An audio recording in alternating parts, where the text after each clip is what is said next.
Hello friends, welcome to study point. आज है 25 जुलाई 2022 और आज के मोस्ट करंट अफेयर्स में आपके सामने लाई हूँ। तो चलिए इस वीडियो की शुरुआत पहले एक मोटिवेशनल कोटेशन के साथ करते हैं। इससे फ़र्क नहीं पड़ता कि कितनी मुसीबत आपको पीछे की तरफ खींच रही है, आपको सिर्फ आगे की तरफ बढ़ना है।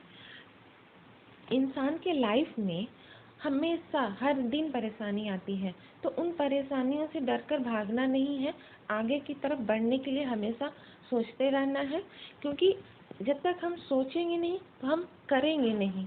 इसलिए आगे की तरफ बढ़ना है और सक्सेस पाना है। चलिए करंट अफेयर्स स्टार्ट करते हैं। पहला क्वेश्चन है, हाल ही में FIH ने किसे अपना कार्यवाहक अध्यक्ष नियुक्त किया है? तो इसका आंसर है option number A Saif Ahmed को FIH ने अपना कार्यवाहक अध्यक्ष नियुक्त किया है। सैफ अहमद को अपना कार्यवाहक अध्यक्ष नियुक्त किया गया है। सैफ अहमद जो है 1968 में मिस्र की राष्ट्रीय टीम के लिए खेले और एक अंपायर के रूप में हॉकी के साथ उनका लंबा जुड़ाव रहा है। अब 2001 से FIH के कार्यकारी बोर्ड के सदस्य हैं वो। FIH का फुल फॉर्म है इंटरनेशनल हॉकी फेडरेशन और इसकी स्थापना हुई 1924 में। मुख्यालय क्या है? लुसाने, जो स्विट्जरलैंड में है। नेक्स्ट क्वेश्चन के चलते हैं।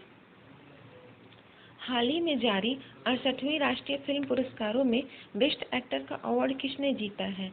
तो यहाँ आप देख सकते हैं कि ये अजय देवगन है और ये सूर्या है। एक इंडियन एक्टर, एक साउथ इंडियन एक्टर। तो इन दोनों को संयुक्त रूप से 68वीं राष्ट्रीय फिल्म पुरस्कारों में बेस्ट एक्टर का अवार्ड जीता है। वैसे आपको पता है कि राष्ट्रीय फिल्म पुरस्कार भारत सरकार द्वारा दिया जाता है और यह प्रत्येक वर्ष दिया जाता है। और यह फिल्म पुरस्कार जैसे कि best picture, best actor, best actress, इन सभी को दिया जाता है। पर सबसे ज़्यादा मोस्ट इम्पोर्टेंट क्वेश्चन क्या पूछा जाता है कि बेस्ट फीचर फिल्म कौन सी है? तो बेस्ट फीचर फिल्म है सोर्राई पोट्टू।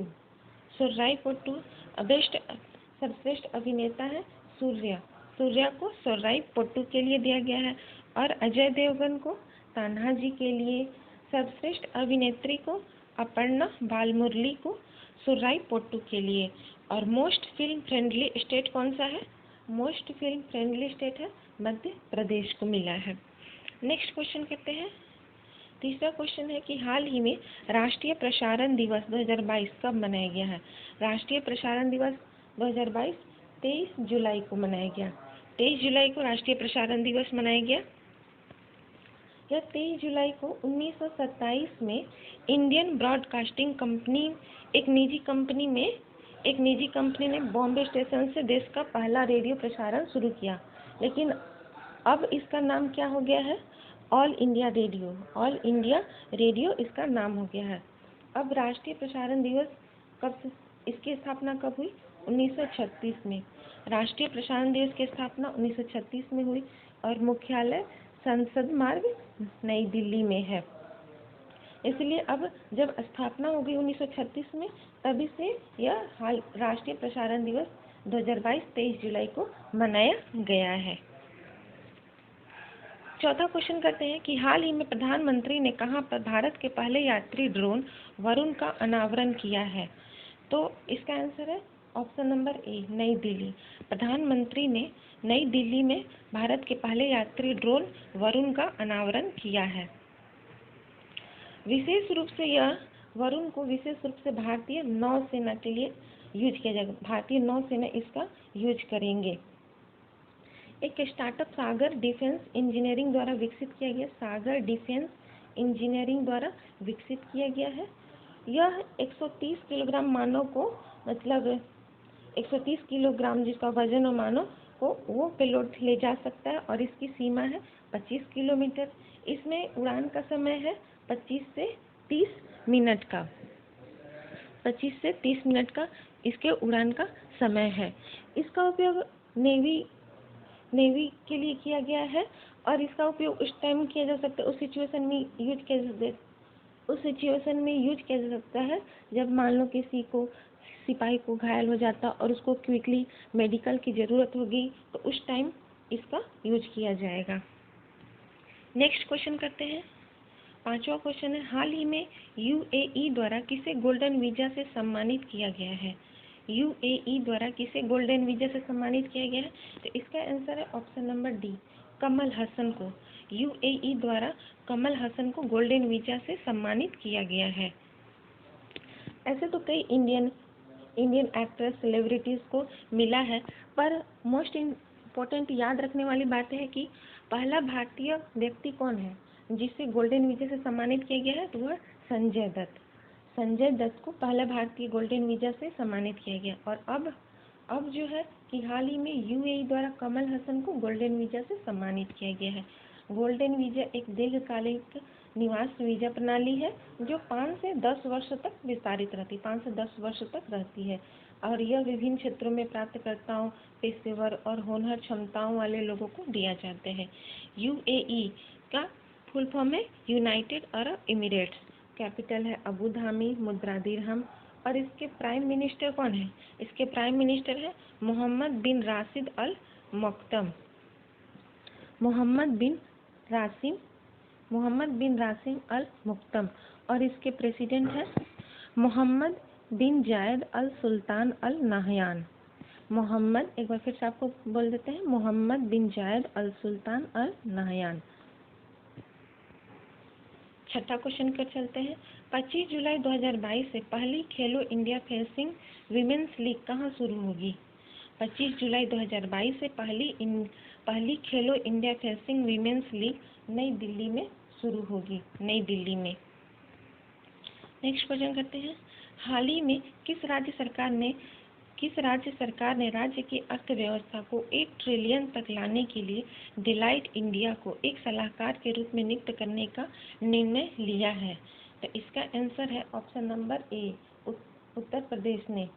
उत्तर प्रदेश राज्य सरकार ने राज्य की अर्थव्यवस्था को 1 ट्रिलियन तक लाने के लिए डिलाइट इंडिया को एक सलाहकार के रूप में नियुक्त करने का निर्णय लिया है। जुलाई 2022 में किसने डिसिडेंट ह्यूमन राइट्स अवार्ड प्राप्त किया है? किसने डिसिडेंट ह्यूमन राइट्स अवार्ड प्राप्त किया है? तो इसका आंसर ऑप्शन नंबर डी, ओलेना जेलेंस्का ने डिसिडेंट ह्यूमन राइट्स अवार्ड प्राप्त किया है। 9वां क्वेश्चन है, हाल ही में बीसीसीआई ने घरेलू क्रिकेट में किसके लिए एक नई A+ श्रेणी की शुरुआत की है? तो हाल ही में बीसीसीआई ने घरेलू क्रिकेट में अंपायर के लिए ऑप्शन नंबर डी, अंपायर के लिए एक नई A+ श्रेणी की शुरुआत की है। वैसे कि A और A+ श्रेणी, इन दोनों श्रेणी के अंपायरों के लिए प्रतिदिन 40,000 प्रतिदिन दिया जाता है, और B और C श्रेणी के अंपायरों को 30,000 प्रतिदिन दिया जाता है। अभी आपको पता होगा कि बीसीसीआई के एथिक्स ऑफिसर कौन है? बीसीसीआई के एथिक्स ऑफिसर है विनीत सरन, और बीसीसीआई के अध्यक्ष सौरव गांगुली। ब्रिटिश संसद ने सौरव गांगुली को अभी सम्मानित किया है। तो इस तरह से अब अगला क्वेश्चन चलते हैं। हाल ही में किस राज्य का बुरहानपुर जिला देश का पहला हर घर जल प्रमाणित जिला बना है? तो इसका आंसर है option number B, Madhya Pradesh राज्य का बुरहानपुर जिला देश का पहला हर घर जल प्रमाणित जिला बना है। बुरहानपुर देश का एकमात्र जिला है जहां सभी 254 गांवों को लोगों को नल के माध्यम से सुरक्षित पेयजल उपलब्ध है। 15 अगस्त 2019 को जल जीवन मिशन शुभारंभ हुआ, और उसी समय बुरहानपुर में केवल 36.54% घरों में नल कनेक्शन के माध्यम से पीने का पानी था, लेकिन अब जो है 100% हो गया है। बुरहानपुर में 100% नल कनेक्शन के माध्यम से पीने का पानी हो गया है। तो फ्रेंड्स, आज आपको मेरा सिलेक्ट किया हुआ क्वेश्चन कैसा लगा, आज का वीडियो कैसा लगा, प्लीज़ कमेंट करके बताएं, और मेरे चैनल को सब्सक्राइब करें, लाइक करें, शेयर करें। आपका बहुत बहुत धन्यवाद। प्लीज़ मेरे चैनल को सब्सक्राइब करें।